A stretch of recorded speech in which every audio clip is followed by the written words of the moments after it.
Hi, the Loy Machedo speaking to you from loymachedo.com, and who's Loy Machedo? Today the date is 20th September 2015. Time right now is 9:17 in the evening.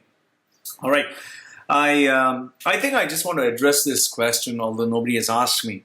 How do you overcome depression? Now, it's whatever advice, whatever suggestions I share is the stuff that I've actually used and utilized in my own life. Now, just to let you know, 3 days ago, I suffered a stroke of depression, and because I've been failing at a particular task, a goal of mine, which really has been something really important to me, and I've been failing, and it kills me, it hurts me inside. So and when you keep going through opposition, when you keep going through failures, when you don't get what you actually want repeatedly, obviously you get depressed. So I'm a human being. I don't want to portray that I'm invincible, nothing happens to me, I don't feel anything. No, I'm a human being. I feel these full range of emotions that everyone else feels. So obviously I did get depressed, and it was hurting, it was killing, and it was really eating me up inside. So I just want to give you a few tips and tricks as to how I overcame depression and what you should do if you want to overcome depression. And I'm not giving you strategies like, 1, 2, 3, 4, 5, whatever comes, I'm telling you what I did.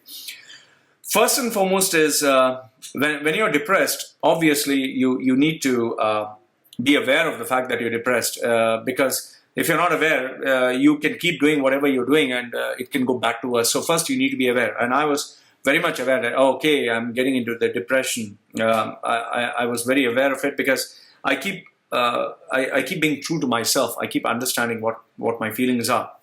The first is you need to be true to yourself. You need to be very aware. The second part is, once you're aware of it, I think it's very important to take some time off. It's better to switch off.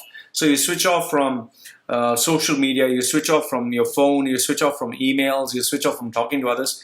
For me, it works better this way. So I just regroup, I keep myself in my cocoon so I can relax, regroup, and recuperate, think. For some people, it works by talking to others. So you can either have someone you talk to, but be careful who you're talking to, because you don't want someone who will make you feel more like shit than you're actually feeling. So if you're talking to someone, have a good listener. If you don't have a listener, have someone who if you don't have someone, and if you're like me, you like to be within your world, either sleep. I sleep a lot when I'm depressed. Sleeping is very therapeutic. Sometimes I force myself to cry. I watch some sad movies, or I listen to sad music, and it kind of facilitates the process of crying.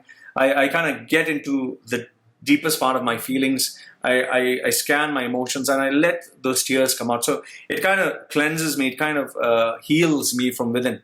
So, the second one is, either you choose to talk to someone who is a good listener, who can not talk to you when you're talking to them, but listen. Or you need to be by yourself. So in my case, I prefer to be by myself. Okay. Once I reach that phase, the second step, the third one is, what I do is, I do activities that kind of take my mind away and help me relax. So maybe you need to take a vacation, maybe you need to watch a movie, maybe you need to do something else, maybe a little bit of exercise, maybe you need to eat some good food, whatever. I surround myself with people who are amazing thinkers. I eat sometimes nice food, but now obviously since I'm dieting, I can't eat rich food. I do watch some inspirational stuff. Like Nick Vujicic, the man with no hands, no legs, very powerful stuff. I read intelligent books, or even you can write down your feelings on a diary, or you can just type out your feelings, so it just comes out. So the next one is letting all this stuff come out. Okay, point number, I think it's 4. Okay, point number 4. What I do is, once you've got all this stuff that has come out, it's also good to reach out and ask for help. In my case, I asked others for help. It felt good to know so many people cared about me. I received more than 300 messages, which I'm pretty honored and flattered. I never knew that there were so many people around, so many well-wishers. But yes, remember, in the end, it's not what others say, it's all about you. So then I went through the phases of my life. I went through the different phases of my life. Point number 5. As to the worst things that have happened to me. I really looked into the part where I got raped when I was small, when I was just a boy of like 6, 7 years old by my uncle. I remember the part where I was disowned by my own father, when I was abused, beaten, bloodied, and bruised by my own stepfather, how I was bullied in school, how I had this identity crisis as a young boy in the church, in society, at home, how I went through all that torture, and that still didn't break me, and how my parents deserted me when I needed them the most, how my relatives deserted me when I didn't have any money, how friends deserted me, how I went through a depressive phase when the girl I loved the most, she left me. So I remembered all these moments where I was worse off, much more worse. And then I kind of compare, okay, this pain is, I'm crying about this, but I've been through much more worse situations. And that kind of gives you a perspective as to, if this is so bad and it's so high up there, why am I crying about this? So that kind of helps you. Another thing what I do is I also look at videos of people who have gone through much more worse situations than me. People with no arms, no legs, people who have lost their parents, people who have lost their money, who have lost their eyesight, who are paralyzed. And then I think to myself, and these people are struggling and fighting life. What am I crying about? So when you see someone who are worse off than you, it gives you a vantage point of understanding, like, oh wow, why am I indulging in self-pity? Another thing what I do, point number 6, I think point number 6, I listen to inspirational, motivational stuff. Like, you can watch, in my case, I watch the Rocky, where his coach says, get up, you son of a bitch, and you can hear the inspirational music, the powerful music at the background. I watch amazing videos of people who are like without legs or paralyzed, and they are trying to do exercise. And, I watch a lot of inspirational stuff on YouTube. You can check it out. And I listen to amazing music. It changes my frame of mind when I listen to amazing music and when I watch this. So visually and through my ears, auditory, I'm filling myself with messages. So obviously the kinesthetic feeling also improves. So visual, auditory, kinesthetic, everything is being included. And then you have a paradigm shift. You need to play with your mind. So point number 7 is I play with my mind, whereby I say, instead of saying that I failed, I tell myself, good, I'm going to look forward to fail again, and I want to fail again. I want to see how long can I keep failing, and I'm going to keep failing. So it's not like, oh shit, I failed. It's like, yes, I failed again. I'm going to do it again.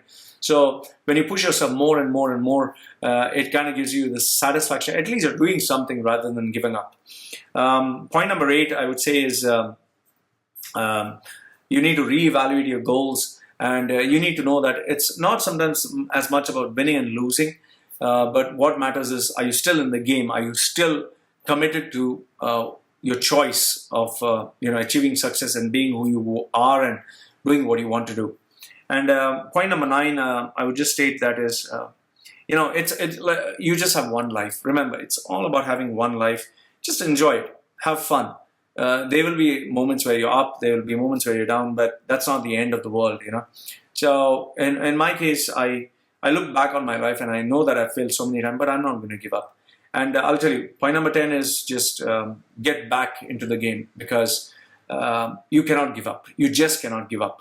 Giving up should not be an option. It should not be in your lexicon. It should not be in your dictionary. You need to fight it out all over again. So I had a conversation with my coach. I spoke. I got my heart out to him, and he gave me the needed push, because he's my mentor. He's my coach. So back at it again. I am going to achieve my goal, and my goal is to come down to 70 kgs. I will come down. I will run the half marathon in less than 2 hours, than 1 hour, 55 minutes. Right now, it seems a distant reality, but I'll get there. I'll get there. So these were my goals, for which I got depressed. Even after trying for 5 years, I'm still struggling, but I'll get there. So these are my tips, my suggestions for how you can get out of depression. This is how I got out. And if there's anything, just feel free to get in touch with me. Send me a message, an email, or whatever. And, I'll always respond to you. Loy from loymachedo.com, and who's Loy Machedo? And just one last thing. Remember, I always think about this. There are a lot of people out there, who will be very happy to know that you have failed, very happy to know that you're depressed, very happy to know that you're suffering. These people will laugh at your expense, and they will gloat over the fact that you are falling down. So don't give them this luxury. I have lots of enemies. I have a lot of people who want me to fail and suffer. And trust me, I'm not going to let that happen, because there's a lot of stuff in me, and it's still not over. So Loy from loymachedo.com and who's loymachedo.com. Trust me, I have a lot more fire than most of these people even realize. Anything, get in touch with me. Goodbye for now.